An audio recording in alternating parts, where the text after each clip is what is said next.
Welcome into the 2026 Week 32 devlog for Slammer, an FPS Battle Royale game that I'm making solo in Unreal Engine 5. I am very happy to say that I was actually able to finish off the lockdown objective work, and I am now completely feature complete for Test Drive 2. With that said though, there's still a bunch of work to get done before Test Drive 2 releases to the public, but more on that later.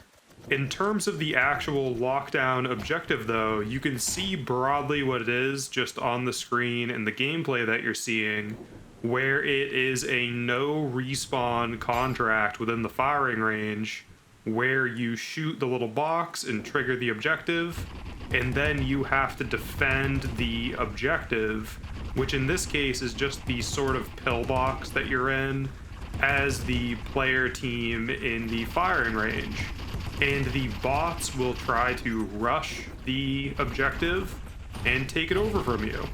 The current implementation definitely needs some balance tweaking, but I went with 3 bots per human player on the team because I wanted to exercise the 3 different roles that the AI can have.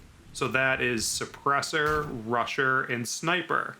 And those are pretty self-explanatory, but the bots are currently assigned a role, and then the rusher is obviously a bit more aggressive, going at the base. The suppressor is the second most, and the sniper sort of hangs back a bit and then moves in as they get closer. They also swap weapons according to their role that they have, so the sniper will use the long-range weapon, suppressor medium, and rusher close range. And ideally what I want to have is a system where they are transitioning between the roles and swapping weapons dynamically based on what is happening around them, because that is what we're going to need in the actual Battle Royale. And the closer we're able to match the firing range to what is needed in the eventual Battle Royale, the better. And to that end, so I was actually able to test and win this every once in a while. I made some map updates, you'll see. So what I was running into previously is the barriers on the little pillbox that the players sit in were made out of wood, and they were very thin. So the AI was actually shooting through those wooden barriers to damage you when you thought you were in cover. So what I did was I set those barriers to be concrete instead of wood and made them thicker, so our penetration system actually gets stopped by these barriers and the player actually has cover. I also added this second taller wall in this little area that you can go in and heal if you need a little break from the action, just to make the pillbox a little bit more survivable and give the players an actual chance of winning the lockdown objective.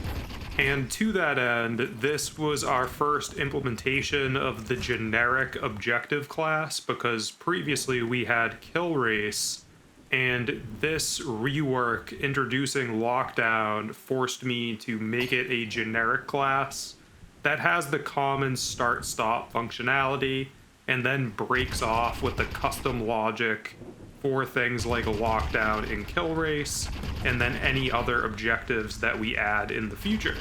So yeah, with that, we are fully feature complete on Test Drive 2. So by that, I mean every feature I want to add into Test Drive 2 is in some capacity. But with that said, there are bugs scattered throughout the codebase, and my backlog currently has about 40 items in it. And that isn't including the bugs that I'm noticing when playtesting and just haven't logged yet. So the plan moving forward is to just kind of attack this backlog and hopefully start reducing it a bit as I get towards releasing the Test Drive 2 build to the public. So that's very exciting stuff. But speaking of moving forward, definitely subscribe to the channel if you're new around here and want to keep up with this journey of me developing this massively scoped game as a solo dev. And any like or comment you'd like to throw in the video is always greatly appreciated, as any sort of engagement definitely helps push this out to more people, and as a small channel that is very important moving forward. So I really appreciate that if you feel so inclined. Also, as always, the link for the current playtest build is in the description, and currently that is Test Drive 1. So this is more basic than the gameplay you've been seeing throughout the video, but what you're seeing now is what it's like. So you can shoot the bots, you can try out the loadout system, and party up with up to 3 friends and test it out. So if you happen to give that a shot, definitely let me know what you think. And with all that being said, I've been Steve. Thank you so much as always for watching, and I'll see you next week.